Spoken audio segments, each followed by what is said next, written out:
বলছেন? না তো গলায় দড়ি দিতে বলো, আর না হলে বিষ আনতে বলো। বিষ তো ফ্রি পয়সায় পাওয়া যাচ্ছে। হিন্দুদের এইভাবে বাঁচানো যায় না দাদা ভাই, এইভাবে একদম টোটালি বাঁচা। শুভেন্দু অধিকারী মহাশয় ভুল করে, আমার ঋণ আছে 9 লাখ টাকা, ঋণের বোঝা শুভেন্দু অধিকারীকে নিতে হবে। একদিকে শুভেন্দু অধিকারী ক্ষমতায় আসছে, তার কয়েকদিন পর, এক সপ্তাহ যায়নি, এই গরুর উপর নিষেধাজ্ঞা সিল মেরে দিছে। নিষেধাজ্ঞা কি ইন্ডিয়া থেকে একটা কিছু নিয়েন না, শুভেন্দু আপনার পা ধরবে যে বাবারে।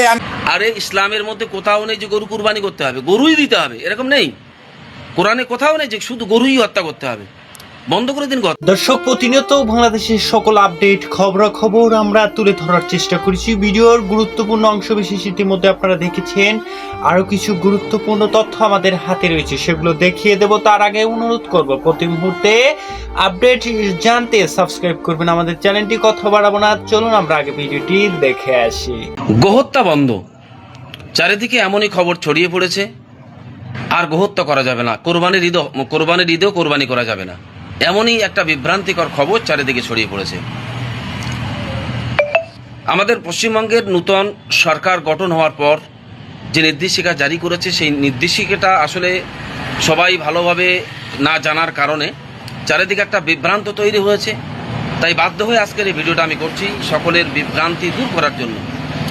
প্রথম বলি, কোরবানি কোনো সমস্যা হবে না। কোরবানির বন্ধ করা হয়নি সরকারি পক্ষভাবে, সরকারের নির্দেশিকায় কোরবানি বন্ধের কথা বলা হয়নি।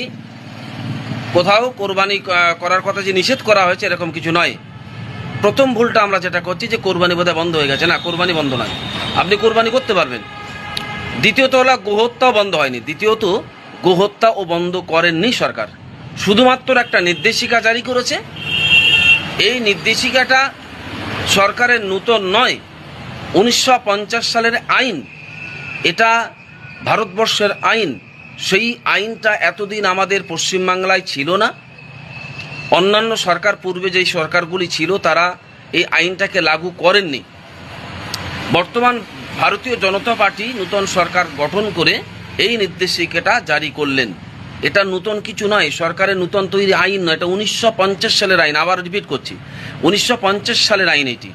সেটা জাস্ট আমাদের বাংলায় 2026 এসে রিপিট করেছে, অন্য কিছু নয়। এই নির্দেশিকায় কোথাও গোহত্যা সম্পূর্ণ বন্ধের কথা বলা হয়নি, শুধু বেশ কিছু নিয়ম কানুন পদ্ধতি আইন মানার কথা বলা হয়েছে। সেইগুলো কি কি? 14 বছরের নিচে কোনো গবাদি পশুকে হত্যা করা যাবে না বা বলি দেওয়া যাবে না। 14 বছরের নিচে কোনো গবাদি পশুকে হত্যা বা কোরবানি বলুন, জবে বলুন আর বলি বলুন, এটা করা যাবে না। এবারে দ্বিতীয়টি হলো, আপনি যে গবাদি পশু বা যেটা আপনি জবাই করুন বা বলি করুন, হত্যা করুন, যাই করুন, সেটাকে পঞ্চায়েত এলাকা, পৌরসভা এলাকার মানে আধিকারিকদের একটা সার্টিফিকেট দিতে হবে। আর গবাদি মানে পশু চিকিৎসক যারা প্রত্যেকটি ব্লকে বিডিও অফিসে যে পশু চিকিৎসক থাকে, তাদের একটা সার্টিফিকেট নিতে হবে যে এই গরুটা চাষবাসে অক্ষম, চাষবাসের অযোগ্য, হয়তো প্যারালাইসিস হয়েছে বা শারীরিক অক্ষম, এরা চাষবাস করতে পারবে না বা গরু মানে দুধ দিতে পারবে না, এরকম প্রমাণ হিসাবে, অযোগ্য হিসাবে একটা সার্টিফিকেট দেবেন। সেই সার্টিফিকেট পাওয়ার পরে আপনি গরুটাকে বলি বা জবাই বা যাই বলুন না কেন করতে পারবেন। এটাই হচ্ছে মেন পার্ট। এইবারে বিষয়টি হচ্ছে, এইটা এমন একটি সময় নির্দেশিকা জারি হয়েছে যে সময় সংখ্যালঘু মুসলমানদের কুরবানির ঈদ। এইটা চারিদিকে একদম মুহূর্তের মধ্যে ছড়িয়ে পড়েছে সোশ্যাল মিডিয়ায়। আর তার উপরে সমস্যা তৈরি করেছে বেশ কিছু মানুষ, যারা রাস্তায় গরু আটকাচ্ছে, রাস্তায় গরু আটকে তাদেরকে হেনস্থা করছে, তাদেরকে উল্টো পাল্টা বলছে। এই ভিডিও আমরা দেখতে পেয়েছি। ইঙ্গলগঞ্জে যে বিধায়ক রেখা পাত্র, তিনি গরু আটকাচ্ছেন। এই যে বিষয়গুলি, আসলে আইন কানুন সম্পর্কে জানতে হবে। দেখুন, সরকার আছে, সরকারের পুলিশ প্রশাসন আছে, কার নথি আছে বা কার নথি নেই এটা যাচাই করতে পারে প্রশাসন। গরু পাচার হচ্ছে না কি হচ্ছে, দেখুন, আমি এলাকা থেকে 5টা গরু কিনে নিয়ে যাচ্ছি। আচ্ছা, সাধারণ মানুষ যারা বাড়িতে গরু পালন করে, এদের কি কোনো চালান আছে? এদের কি কোনো চালান দিতে পারবে না? ধরে নেন আপনার গ্রাম থেকে 5টা গরু আপনি কিনলেন, আপনি গরুহাটে নিয়ে যাচ্ছেন, 5টা গরু আপনি কিনলেন, গরুহাটে নিয়ে যাচ্ছেন। এই যে 5টা গরু 5টা বাড়ি থেকে কিনলেন, তারা কিভাবে আপনাকে চালান দেবে, কিভাবে তারা আপনাকে চালানটা বানিয়ে দেবে? তাদের তো বাড়ি আরে এখান থেকে একটা, ওখান থেকে একটা, ওখান থেকে একটা, কিভাবে চালান বানাবেন আপনি? তাহলে চালান নেই, আপনি হাটে নিয়ে যাচ্ছেন, আপনি একটা মিডিল ব্যবসায়ী। তাহলে রাস্তায় যেতে যেতে আপনি তাকে ধরছেন, ধরে গরু পাচারকারী অমুক তমুক বলে তার উপরে হেনস্থা করছেন। এটা তো একদম করা যাবে না। কখন ধরা যাবে, কখন আইনটা তার উপর প্রযোজ্য হবে? যদি সে গরুটাকে জবেও করে এবং গরুর বয়সটা যদি 14 বছরের নিচে হয় এবং সে গরুটা জবে বা বলি করেছে, তখন তার উপরে আইনটা প্রয়োগ করা যাবে। সাধারণ রাস্তাঘাটে ধরে এইভাবে হেনস্থ করাটা সম্পূর্ণ আইন বিরোধী কাজ হচ্ছে। প্রশাসনের দেখার রাইটস রয়েছে, প্রশাসন পারে হয়তো গাড়িটাকে আটকে, বাবু তুমি কোথা থেকে গরুটা কিনছো, কোথা থেকে মানে গরু কিনেছো, কোথায় নিয়ে যাচ্ছ, এটা জানার জন্য এটা করতে পারে। দ্বিতীয়ত হলো গরু পাচার করবে, তো তার জন্য বর্ডার সিকিউরিটি মানে বিএসএফ রয়েছে। গরুটা কোথায় পাচার করবে? বাংলাদেশ পাচার করবে বা আদার সাইডে পাচার করবে? তো সেই এলাকায় তো বর্ডার ফোর্স রয়েছে, বর্ডার সিকিউরিটি রয়েছে। সে যখন বর্ডার এরিয়া যাবে, তখন বর্ডার এরিয়া যাওয়া মানে তখন প্রমাণিত বর্ডার এরিয়া পার করতে যাবে, তখন তো প্রমাণিত যে গরুটা পাচার করছে। আমাদের বাংলায়, আমাদের রাজ্যে এখান থেকে ওখানে গরু নিয়ে যেতে হবে, যেতে তো পারে সে। হয়তো সে গ্রাম থেকে কুড়ি একটা মিডিল ব্যবসায়ী, একটা এজেন্ট, সে একটা 10টা গরু কিনেছে, একটা গাড়ি করে নিয়ে যাচ্ছে, চালান কোথায় পাবে সে হাটে যাবে, হাট থেকে যদি গরু কেনে তাহলে হাটে গেলে চালান আছে, কিন্তু সাধারণ মানুষদের কাছ থেকে গেলে চালানটা কোথায় পাবে সে? এই যে ভুল কিছু কর্মকাণ্ডের জন্য আজকের বিভ্রান্তি ছড়াচ্ছে, আজকে চারিদিকে অশান্তি তৈরি হচ্ছে।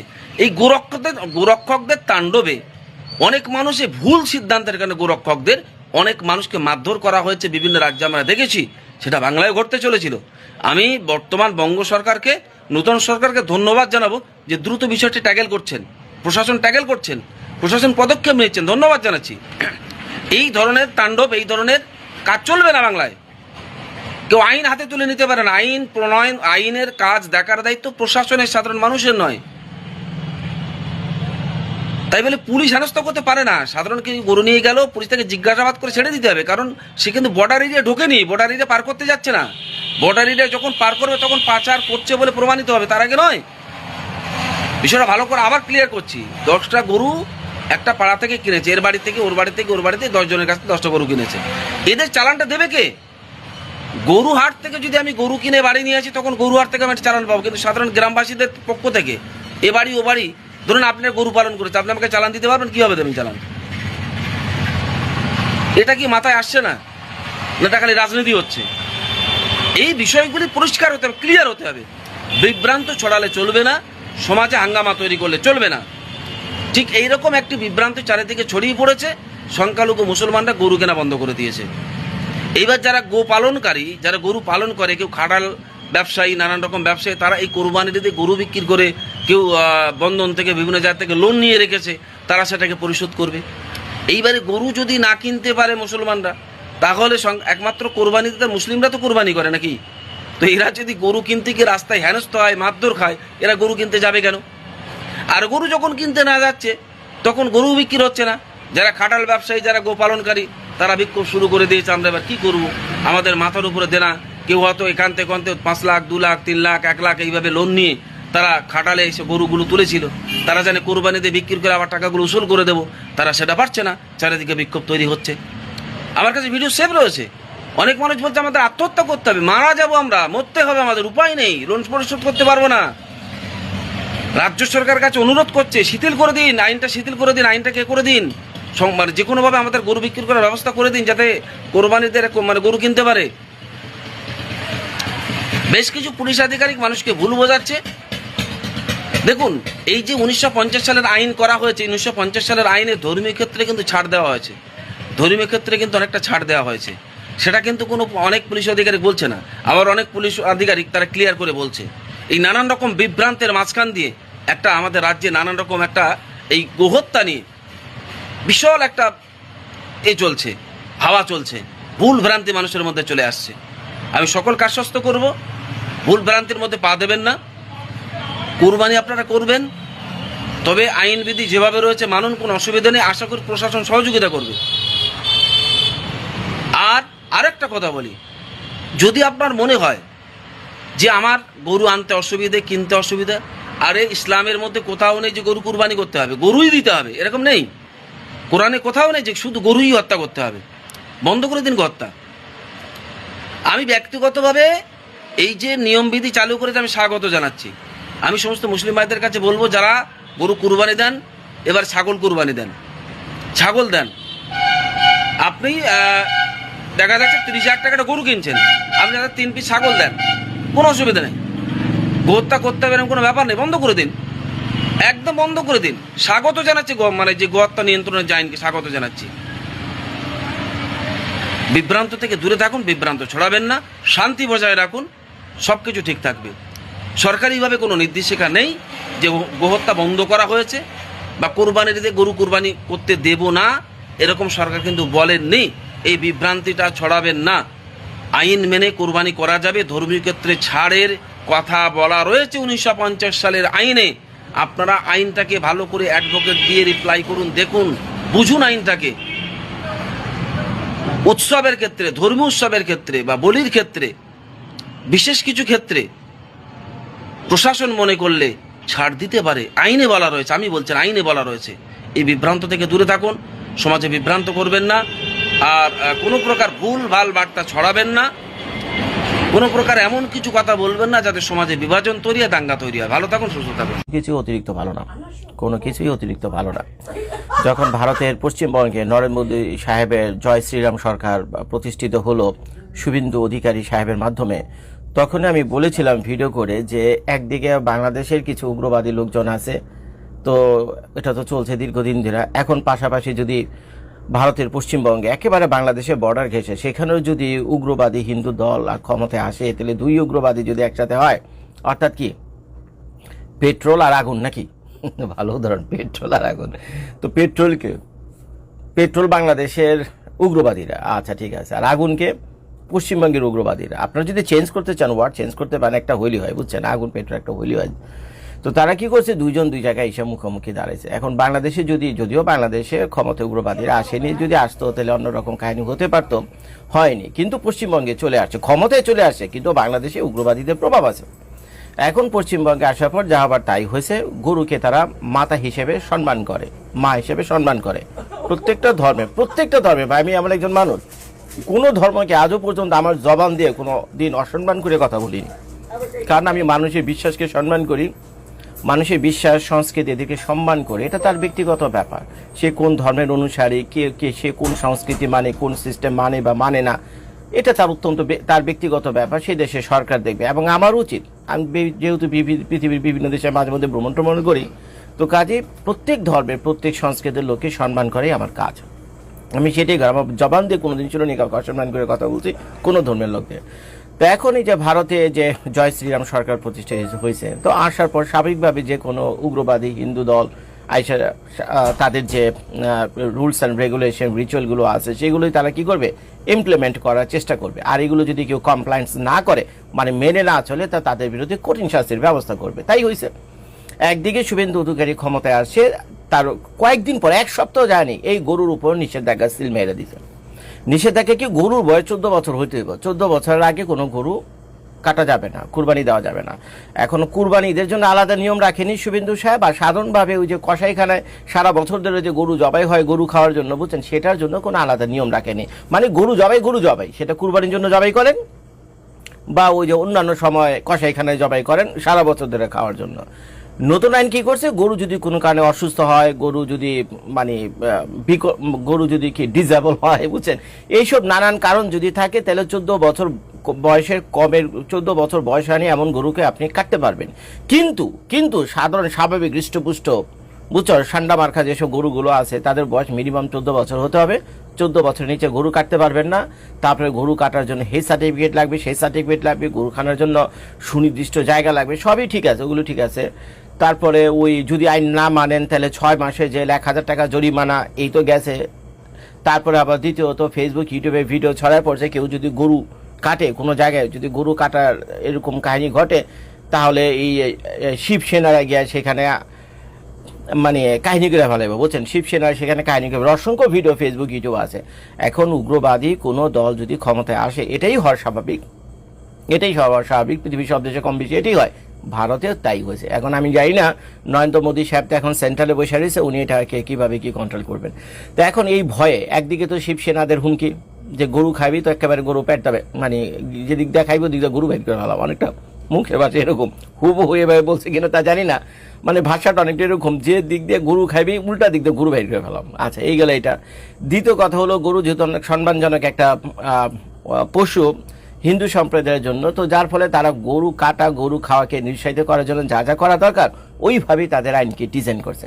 এখন এগুলো করতে গিয়ে পশ্চিমবঙ্গ যে রাজ্যটা রয়েছে বাংলাদেশের ঠিক পাশে, সেই রাজ্যটা অনেকটা বাংলাদেশের মতোই। সেখানকার মানুষ হলো ক্যাটল বা পশুচারণ, তারা গবাদি পশু পালন করে শত শত বছর ধরে, এটা দিয়ে তারা জীবিকা নির্ধারণ করে। তারপরে ওই ধান গম চাল এগুলো চাষাবাদ করে, অনেকটা চাষাবাদ এই ধরনের সমাজ সেখানে অনেকটা বাংলাদেশের মতো, গরু ছাগল পালন করা, হাঁস মুরগি পালন করা, এই ধান গম চাষ করা, এটাই।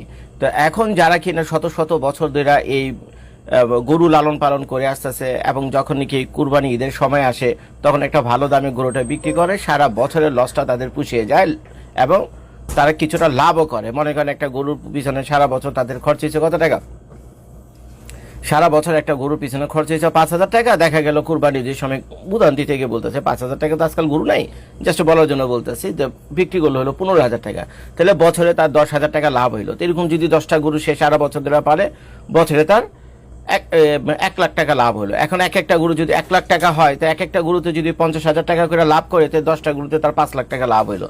তো এইভাবেই তারা গরুগুলো মানে গরু লালন পালন করে আসতেছে ওই কুরবানিদের দিকে তাকে, যে আমাদের মুসলমান সম্প্রদায় এই কুরবানি ঈদের সময় এই গরুর ডিমান্ড অনেক বেড়ে যায়। কিন্তু এখন নরেন্দ্র মোদী সরকার ক্ষমতায় আসার পরে, শুভেন্দু তো ক্ষমতায় আসার পরে সবকিছু দিয়েছে একেবারে লেড়া বেড়া করে দিয়েছে। দেখে আমি আপনাদেরকে, ওই যে দেখেন কি বলতেছে, এই দেখেন এই হিন্দু মহিলার মানে কান্না দেখে মনে করেন আপনারা কে কি বলবেন আমি জানি না, আমার খারাপ লাগছে ভাই। এইসব কান্নাকাটির ভিডিও দেখলে বা মানুষের কষ্ট দেখলে আমার খারাপ লাগে, বুঝছেন? আমি চুপ থাকতে পারি না। দেখেন এই যে দেখেন কি বলে, এই যে বলছেন গো মাতাকে মারা যাবে না তাহলে বিহারে, হ্যাঁ নরেন্দ্র মোদী সাহেব তো বিহারের, আপনারা জানেন। ফিরে গড় দিতে পারতো, তো তাহলে তো আমরা সবাই সম্মেলন করে আমরা তো গরু চালাতাম। ওদের কুরবানিটা ওদের করতে দাও, আমরা বাঁচি। আমাদের আর ঘুম নেই, রাত্রে ঘুম নেই, চিন্তায় মাথা খারাপ হয়ে যাচ্ছে। একটা গরু তারা বিক্রি করতে পারতেছে না, চিন্তা করতে পারেন? একটা গরু তারা বিক্রি, শত শত হাজার হাজার গরু নিয়ে বিরাট বিপদে পশ্চিমবঙ্গের মানুষজন। এখন কি করবে? এখন গরু এমন একটা প্রাণী, সেটাকে তো আপনি এভাবে রাখতেও পারবেন না, এটাকে তো আপনি এভাবে রাখতে হবে না, খাওয়াতে পড়াতে হবে, প্রতিদিন অনেক টাকা খরচ। দেখছেন পিছনে গরুগুলো, দেখছেন এক একটা গরু বাংলাদেশ হলে কমসে কম 1 লাখ টাকা নিচে না। এক একটা গরু যেগুলো দেখতে পাচ্ছেন পিছনে, এই গরুটার দিকে তাকাতে না, 1 লাখ টাকা নিচে না ভাই, ওয়ারেন্টির সাথে গ্যারান্টি দিলাম আমি, বুঝছেন? দেখেন পশ্চিমবঙ্গ সরকার কি আইন কানুন করছে, এখান থেকে একটু পড়ে শোনাই।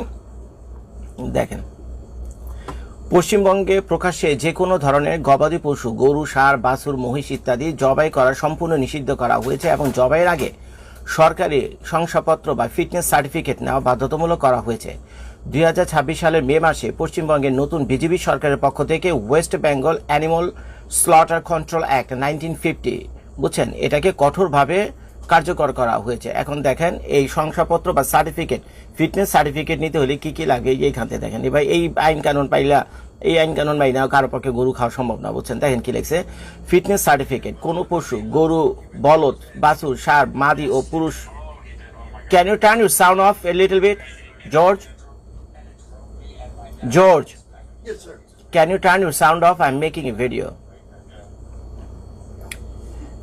এখানে দেখেন ফিটনেসে যেসব বাধ্যতামূলক কথাবার্তা লিখছে, বুঝছেন, এগুলো মাইনা কারো পক্ষে গরু খাওয়া সম্ভব না। কুরবানি ঈদে কুরবানি করবে তো বহু দূরে থাকে। দেখেন ফিটনেস সার্টিফিকেট কি লিখছে, কোনো পশু, গরু, বলদ, বাছুর, ষাঁড় যদি মাদি ও পুরুষ, মহিষ, খাসি করা মহিষ যেই হোক না কেন, সরকারি শংসাপত্র ছাড়া জবাই করা যাবে না, মানে ফিটনেস বাধ্যতামূলক। ওকে, বয়সের সময়সীমা, ওই যে দেখেন বয়সের সময়সীমা কি লিখছে, 12 বছর। পশুর বয়স অবশ্যই 12 বছর বলছে, এখন দেখতে 14 বছর।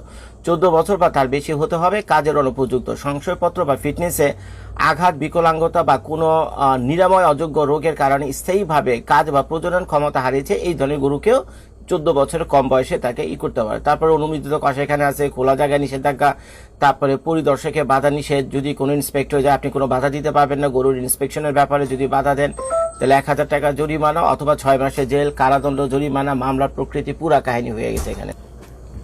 Just few more minutes, I left it on charge, okay. দেখলো ভাই পুরা কাহিনী, তো যা হবার চাই তাই হয়েছে। এখন শিবসেনারা, নরেন্দ্র মোদী সাহেবের জয় শ্রীরাম দল এখন তাদের হিন্দু ভাই বোনদের খুশি করতে গিয়ে গরু মাতাকে হত্যা করা, খুন করা বা জবাই করার ব্যাপারে কঠোর অবস্থা নিছে। আর মাঝখান থেকে কি হয়েছে, পশ্চিমবঙ্গে যেসব গরিব কাঙ্গাল নিরীহ সাধারণ মানুষরা আছে যারা কিনা এটা করে 2টা পয়সা বছর শেষে রোজগার করে এবং ডাল ভাত কিনে সারা বছর চলে, বউ বাচ্চা কাচ্চা নিয়ে বেঁচে আছে, বুঝছেন, তো তাদের তো সর্বনাশ হয়ে গেছে। তো এই হলো ভাই অবস্থা। আমি জানি না আপনারা এটা সমাধান কি করবেন, কেমনি কি করবেন আমি জানি না, তবে ভারত সরকারের উচিত, কেন্দ্রীয় সরকারের উচিত এই ব্যাপারটা থেকে মনোযোগ দেওয়া, আইন কানুনগুলো একটু শিথিল করা, বুঝছেন।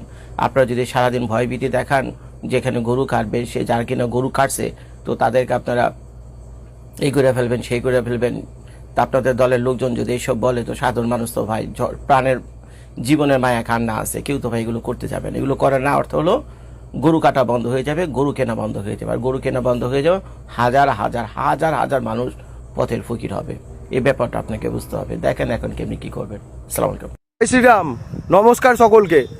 আজকের আলোচনার বিষয় হলো সনাতন ধর্মকে কলঙ্কিত করছেন যারা, সনাতন ধর্মকে দূষিত করছেন যারা, সনাতন ধর্মকে দেখে যারা অট্টহাসি হাসছে, যারা চিনিমিনি খেলছেন, যারা সনাতন ধর্মকে না করে দূষিত করছেন, তাদের উদ্দেশ্যে এই ভিডিওটা।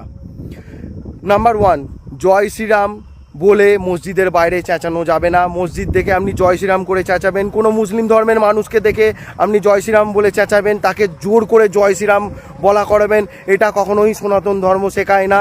এই কাজগুলো যারা করছেন তারা অবশ্যই এই কাজগুলো বন্ধ করুন। নাম্বার 2, মসজিদের বাইরে গিয়ে আপনি হনুমান চল্লিশা লাগিয়ে দিলেন, মসজিদে হনুমান চল্লিশার গান লাগিয়ে দিলেন, মসজিদে আপনি হনুমানজির ছবি লাগিয়ে দিলেন। এই সমস্ত কাজগুলো যারা করছেন তারা এই সমস্ত কাজগুলো বন্ধ করুন ইমিডিয়েট। এই সমস্ত কাজ করা আইনত অপরাধ। নাম্বার 3, আপনি হোলি খেলতেই পারেন, কিন্তু তা বলে যে মানুষটা হোলি খেলবে না, মুসলিম ধর্মের মানুষ, অন্য সম্প্রদায়ের মানুষ, লঘু সম্প্রদায়ের মানুষ, তাকে জোর করে আপনি হোলি লাগিয়ে দিলেন রাস্তাঘাটে, এইগুলো করবেন না। দেখতে পেলেন দিল্লিতে আজকে কি হলো, একটা হোলি খেলাকে উদ্দেশ্য করে। তারপরে আপনারা এই সমস্ত জিনিসকে সাপোর্ট করবেন, এই সমস্ত জিনিসকে আপনারা আগে এগিয়ে নিয়ে যাবেন, কখনো এই জিনিসগুলো করবেন না। নাম্বার 4, জোর করে বক্স বাজিয়ে একটা জোরে গান চালানো, একটা মানে ভয়ানক বাতাবরণের সৃষ্টি করা, দুম দুম দুম করে আওয়াজ হচ্ছে, বাচ্চা বুড়ো সবাই কাঁদছে, হার্ট পেশেন্টরা হচ্ছে এক্ষুনি হার্ট অ্যাটাক করে মারা যাবে, এই রকম একটা যে পরিস্থিতি করছেন, এইগুলো ইমিডিয়েট বন্ধ করুন। ভালো লাগে এই সমস্ত গান, না আছে গানের মাথা মুন্ডু, না আছে গান, একটা সুন্দর সাউন্ডে একটা গান হবে, 65 ডেসিবেল আওয়াজ হবে, পুরাতন দিনের গান বাজবে, ব্যাস এইটুকুন তো। পূজার নাম করে জোরে বক্স বাজানো, মানুষের একটা বিচ্ছিরি একটা ভয়ানক পরিস্থিতির মধ্যে একটা মানুষকে পড়তে হয়, এগুলো প্লিজ ইমিডিয়েট বন্ধ করুন। নাম্বার 4, মদ খেয়ে মাতলামি করা রাস্তাঘাটে, এইগুলো ইমিডিয়েট বন্ধ করুন। সনাতন ধর্মের মানুষ অনেকেই আছেন যারা মদ খেয়ে রাস্তাঘাটে মাতলামি করছেন, পুজোর নাম করে মানুষের সাথে মারপিট করছেন, বালি করছেন, এইগুলো তাড়াতাড়ি বন্ধ করুন। এইগুলো সনাতন ধর্ম শেখায় না। আপনারা জানেন কি, এইগুলো দেখে অন্য ধর্মের মানুষ আমাদেরকে নিয়ে হাসাহাসি করে, এগুলো কেন করছেন? এগুলো বন্ধ করুন। এগুলো যে বা যারা করছেন তাদের উপর কিন্তু আইনত আগামী দিনে কিন্তু সরকার আমাদের কিন্তু অলরেডি নিচ্ছে এবং নেওয়া হচ্ছে। আমাদের শুভেন্দু অধিকারী মহাশয়ের সরকার এই সমস্ত জিনিসগুলোকে কখনোই সাপোর্ট করে না, আর এই সমস্ত জিনিসের জন্য আগামী দিনে এবং আজকের দিনে দাঁড়িয়েও কিন্তু অনেক আইনত ব্যবস্থা নেওয়া হচ্ছে। এই সমস্ত কাজকে যারা করছেন বা সাপোর্ট করছেন, তারা কিন্তু আগামী দিনে কিন্তু জেলের ভাত খাবে। আমি কিন্তু পরিষ্কার বলে দিলাম, কেউ তাদেরকে বাঁচাতে পারবে না, যে বা যারা এই সমস্ত কাজের সাথে যুক্ত আছেন। নাম্বার 5, জোর করে চাঁদা আপনি পুজো করতেই পারেন, আপনার নিজের ক্ষমতা থাকলে আপনি নিজে পুজো করুন, কিন্তু জোর করে রাস্তা ঘিরে অন্য সম্প্রদায়ের মানুষের কাছ থেকে জোর করে চাঁদা চাওয়া যাবে না। এতে না ভগবান সন্তুষ্ট হবে, না যে চাঁদাগুলো দিচ্ছে তারা সন্তুষ্ট হবে। এগুলো ইমিডিয়েট বন্ধ করুন। এগুলো সনাতন ধর্ম শেখায় না। রামায়ণ মহাভারত আপনি নিশ্চয়ই অবশ্যই হয়তো পড়েছেন বা পড়েননি, এটাও হতে পারে, কিন্তু রামায়ণ মহাভারতে এই সমস্ত জিনিসের কোনো উল্লেখ নেই। রামায়ণ মহাভারতের সময় এই সমস্ত জিনিস ছিল না। যা করছেন তারা ইমিডিয়েট বন্ধ করুন। আমাদের ধর্ম পবিত্র ধর্ম, আমাদের ধর্মকে প্লিজ দয়া করে কলঙ্কিত দূষিত করবেন না। এতে অন্য ধর্মের মানুষ হাসে, সত্যি বলছি, অন্য ধর্মের মানুষ হাসে। আপনি পুজো করছেন, পুজো করতেই পারেন, রাস্তাতে পুজো করতেই পারেন, আপনার জায়গা নেই, পারমিশন নিয়ে আপনি করতেই পারেন, কিন্তু আপনি পারমিশন না নিয়ে পুজো করছেন, সেই রাস্তা ঘিরে একটা মানুষকে দেখাচ্ছেন হ্যাঁ আমি পুজো করছি, মানুষ দেখছে, ভিড় জ্যাম লেগে গেছে, সাধারণ মানুষ যেতে পারছে না, পারমিশন না নিয়ে এই যে জিনিসগুলো যারা করছেন এগুলো বন্ধ করুন। পুজো করবেন পারমিশন নিয়ে, একটা সুন্দরভাবে শান্ত পরিবেশে পুজো হবে, জনসমাগম হতেই পারে, কলকাতাতে পুজো হয়, ভিড় হতেই পারে, সেটা শুধু আমাদের ধর্মের মানুষেরা ভিড় করে তা না, মুসলিম ধর্মের মানুষেরাও ভিড় করে, তা বলে এই না যে মারপিট হবে, ঠেলাঠেলি হবে, গুঁতোগুঁতি হবে, ঠিক আছে, অন্য কেউ রাস্তা দিয়ে যেতে পারবে না, একটা পেশেন্ট অ্যাম্বুলেন্স নিয়ে যাবে সে রাস্তা দিয়ে যেতে পারবে না, এই সমস্ত জিনিসগুলো বন্ধ হোক।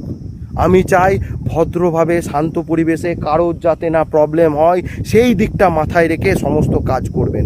সনাতন ধর্ম নিয়ে যে বা যারা বাড়াবাড়ি করছেন, ছিনিমিনি খেলছেন, আমাদের ধর্মকে কলঙ্কিত করছেন, দূষিত করছেন, মদ খেয়ে মাতলামি করছেন, জোরে বক্স বাজাচ্ছেন, এই সমস্ত কাজগুলো করছেন, গায়ে রং আবির লাগিয়ে দিচ্ছেন, হোলি লাগিয়ে দিচ্ছেন, মুসলিম মানুষের কাছে জোর করে জয় শ্রীরাম করে চেঁচাচ্ছেন, ঠিক আছে, মসজিদের বাইরে গিয়ে জয় শ্রীরাম করছেন, এই সমস্ত জিনিসগুলো যারা করছেন তারা আগামী দিনে কিন্তু জেলের ভাত খাবে, কেউ বা কারা তাদেরকে আটকাতে পারবে না। আমি কিন্তু জোর গলায় বলে দিচ্ছি, আগামী দিনে শুভেন্দু অধিকারী মহাশয়ের সরকার যে নিয়ম করেছে বা আজকের দিনে নিয়মও যেগুলো জারি করেছেন, এতে কিন্তু এরা খুব বিপদে থাকবে, যে বা যারা এই সমস্ত কাজকে সাপোর্ট করছেন।